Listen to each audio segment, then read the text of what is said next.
Hello ladies and gentlemen, welcome to this Vatsim series where we're going to be going through how and the phraseology to use during Vatsim, what is Vatsim and all that good stuff, because of the new upcoming Microsoft Flight Simulator that's being released soon. Lots of new people will be coming onto Vatsim and they might not have any clue on what it is and what to do on it. So hopefully these series can help you guys out on what Vatsim is, how to communicate, and etc. So Vatsim, this series or this episode will just cover the basics, so how to connect to the network, how to file a flight plan, all that good stuff and juicy stuff. So okay, let's move on to the next slide. So what is Vatsim now? Now Vatsim is an air traffic control simulation network. The network is online 24/7 and you can connect to it at any time, day, night, evening, sunrise, whatever. Whenever you want, you can connect to the network. And controllers provide ATC, air traffic control, which isn't like the rubbish, text to speech or that rubbish like in-game air traffic control, which is not 100%, which is not real. Vatsim allows controllers, they're trained controllers who've gone through training to help guide planes down onto a runway or guide your plane in the sky or to your destination airport. Vatsim obviously will enhance your simulation experiences to make it a little bit more realistic. However, it can be quite daunting at first, and when I first used Vatsim at 14, I was really confused and I had no idea what phraseology to use, and I was struggling quite a bit. So hopefully these videos can help you out and remove the stress level of using Vatsim. So if you are planning to fly on Vatsim, please have a basic understanding on how to fly the aircraft. Like, I'm not going to be teaching you how to fly an aircraft because there's like 500 different types of aircraft which you can use on Vatsim. I'm not going to tell you how to fly each individual one, but I'm just going to tell you like the basic phraseology to use when communicating to air traffic control and all that good stuff. So basically how to communicate. So obviously the first thing you got to do is to make an account. Now it's pretty self-explanatory. You're logging onto a network, you need an account. So first, all you need is a good internet connection, a simulator, P3D, FSX, X-Plane, or the new upcoming Microsoft Flight Simulator, which I'm so excited for. You have to be over the age of 13. You have to read the code of conduct, because obviously same for everything. Read terms and conditions in Vatsim. Please read the code of conduct. And finally, have at least 20 FPS or higher. Now, I don't know about the other simulators, but for X-Plane, you need to have a solid 20 FPS or higher, otherwise you will automatically be disconnected. Okay, so now you got to start learning some stuff. So the first thing you got to learn is the NATO phonetic alphabet. This is because we never use the actual letter when communicating to air traffic control. We use the NATO phonetic alphabet. So if we need to say the letter A, we say alpha. If we need to say the letter G, we say golf, and etc, etc, etc. And to the left of you right now, you will see the NATO phonetic alphabet: Alpha, Bravo, Charlie, Delta, Echo, Foxtrot, Golf, Hotel. Just learn those 26 letters. It's not hard. And when you've learnt it, it'll make your life a lot easier, because you don't have to keep opening up a Google tab just to refer to the NATO phonetic alphabet if you've forgotten it. And I learnt it in like, I don't know, a few minutes, so it isn't really that tricky. Also, a quick heads up, numbers 3 and 9 are not pronounced 3 and 9. All the other numbers are pronounced as they should be, so 0, 1, 2, 4, 5, 6, 7, 8, and etc. Not etc, there's only 0, 1, 2, 4, 5, 6, 7, and 8. Because in Europe, we do not combine the numbers of the call sign, which I'll go on to that later, because in this episode, we also go through call signs as well. So 3 is pronounced tree, so like the actual tree that photosynthesizes and produces oxygen from the leaves. And instead of 9, we say niner. I'm not going to go through why we do that, but it's because of something to do with, it's because of the German language. But for 3, we say tree, and for 9, we say niner. That simple. Okay, we're going to now choose a call sign. Call signs are important because they help identify us to a controller. Call signs will always start with with 3 letters. The 3 letters is the ICAO identifier for that airline that you will be flying for. Afterwards, it is followed by up to a max of 4 numbers, letters, or combination of both. I say up to, it doesn't have to be 4 numbers or letters. It can be 2, it can be 3, it can be 1, but it's just up to 4. And down below is a call sign, which is BAW23DA. Okay, so the first 3 letters in this case is BAW, which is the ICAO code for British Airways. Next is the string with 4 values, as I mentioned before, and in this case it is 2, 3, D, and A. So in this case, the call sign will be Speedbird 23 Delta Alpha. So Speedbird 23 Delta Alpha. That is your call sign. Speedbird was used because not all airlines use their company as their call sign. I'm going to list out a few examples right now. So a prime example right now is British Airways. They don't use British Airways as their call sign. They use Speedbirds, as you can see, Speedbird 23 Delta Alpha. We do not and never use British Airways 23 Delta Alpha. Always use Speedbird when referring to British Airways. Example will be China Airlines. Say China Airlines, not Air China. China Airlines. Their call sign is not China Airlines, it's Dynasty. What other ones? You've got EasyJet. Also doesn't use EasyJet as their call sign. They just use Easy. They don't say the jet bit at the end. And now you might be confused because how do you know what call sign is the airline that you're flying for right now? Well, to be honest, it's not hard, and I don't know every airline's call sign as well, so I use this method as well. And if you don't know the call sign of the airline that you're flying for, then Wikipedia is just your friend. For example, if you Google Lufthansa ICAO, it will come up with a Wikipedia page on that page.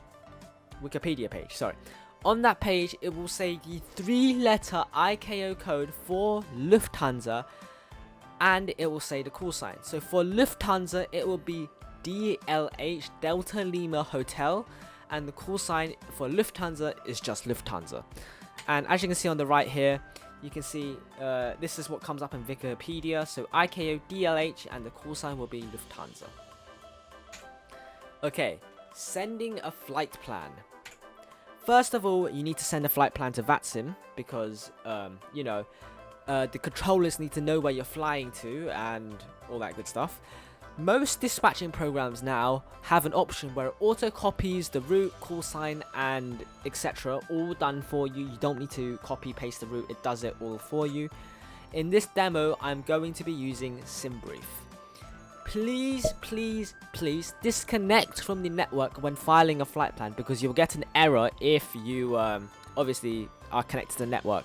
So if you're gonna send a flight plan, disconnect from the network and then send it. Okay, I'm now gonna show you SimBrief. That is not SimBrief, that's XPILOT. What the hell is this? I'm gonna just quickly do something real quick, guys. Just give me a little there we go. There's our good old SimBrief. Okay, so as you can see, I've got my flight all plugged in. I've got airline, which is BAW, Speedbird, then 23 Delta Alpha. We're departing from Echo Golf Lima Lima. If you don't know, that's the ICAO code for London Heathrow. And then Lao, or Lima Oscar Whiskey Whiskey, and that's the ICAO code for Vienna in Austria. As you can see, I've selected the airframe. We're going to be flying in the Airbus A319. We're going to be departing 27 right, arriving 16, runway 16, and here's our route. We're going to generate the operating flight plan.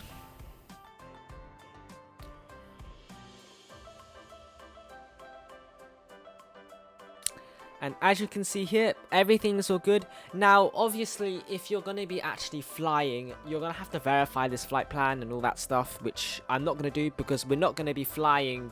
I'm just going to show you how to send a flight plan onto SimBrief. So if I scroll all the way down to here, at the very bottom of SimBrief, it says pre-file on the network. Obviously the first one will come up, which is Vatsim. You want to pre-file that one, and you get to this page. Now this page might be quite daunting at the start, but realistically it's not that difficult because SimBrief autofills a lot of the stuff for you. So as you can see here, Speedbird 23 Delta Alpha is our call sign. A319 is filled that in. True airspeed is filled that in. Departure point, Echo Golf Lima Lima, London Heathrow is automatically filled it in for you. The departure time, which is 4:25 in the morning Zulu time. I am filming this quite late. The cruising altitude is 37,000 feet, all filled in for you.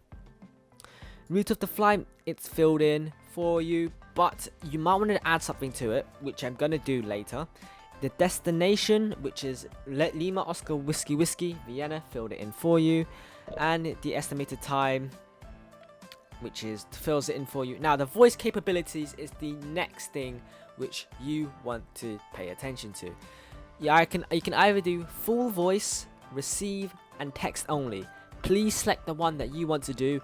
If you don't know what one you want to do, please stick around in this video because I will explain which one you should do. Then the remarks, literally just leave it, it also fills it in for you. Fuel on board does it all for you. And then here we go. For the pilot name, put the name that you used when you applied for Vatsim. It should be your real life name, your Vatsim ID. It will be given to you when you applied for a Vatsim account, and Vatsim password will also be given to you when you've applied for an account with Vatsim.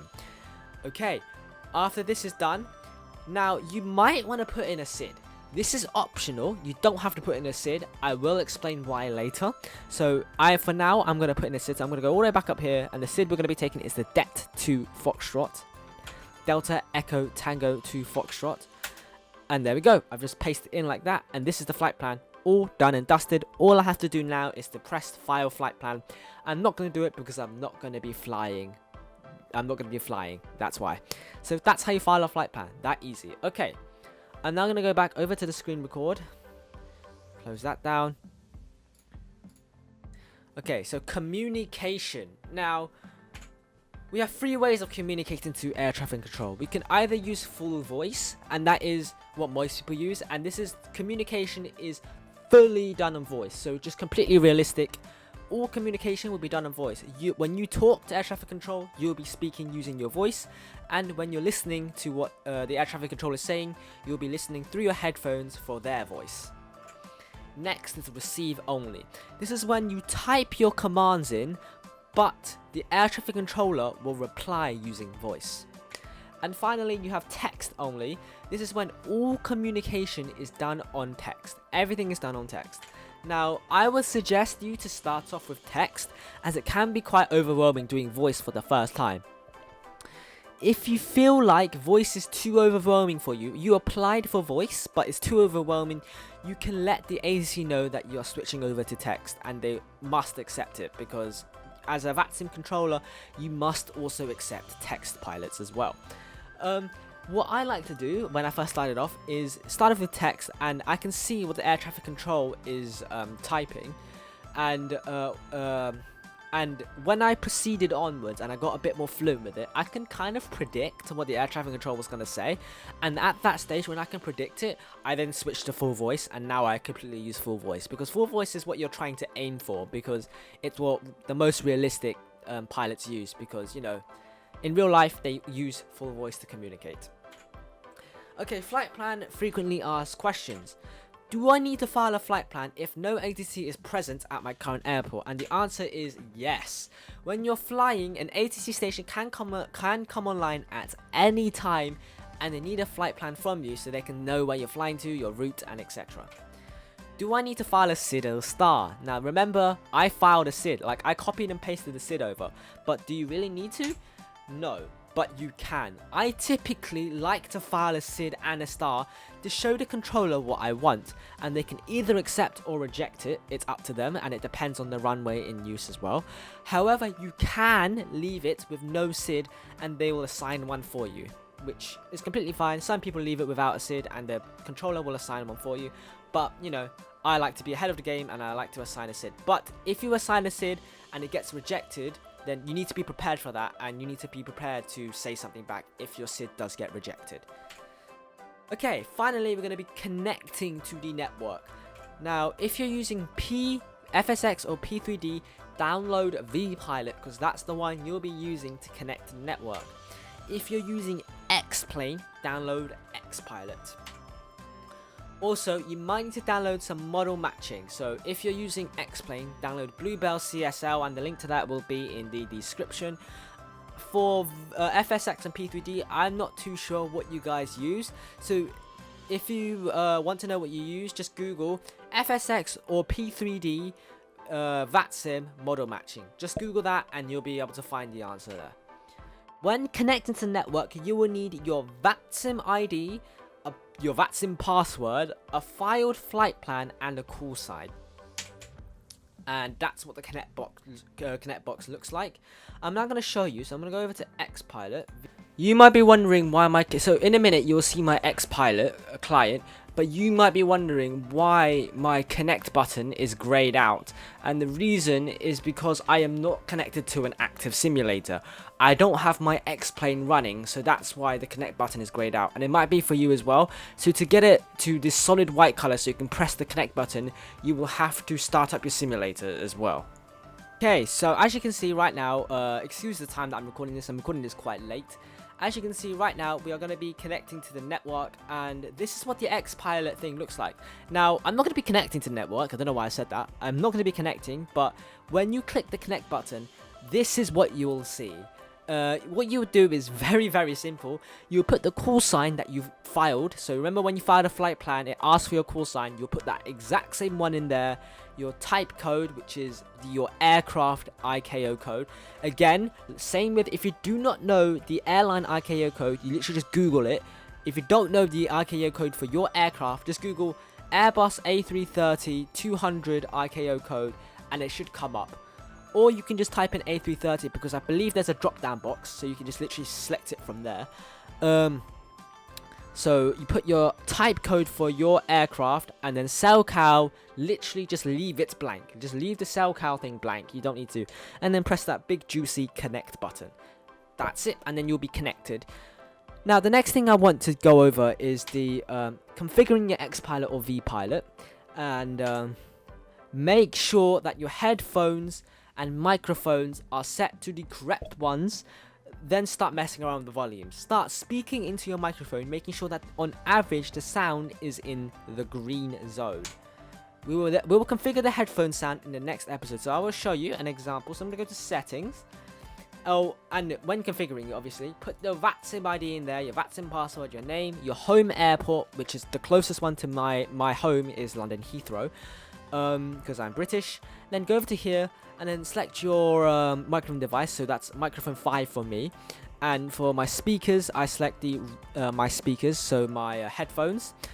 The COM1 and COM2 volumes for some reason reset, so I will be changing that, but I roughly have it at 70 or so %.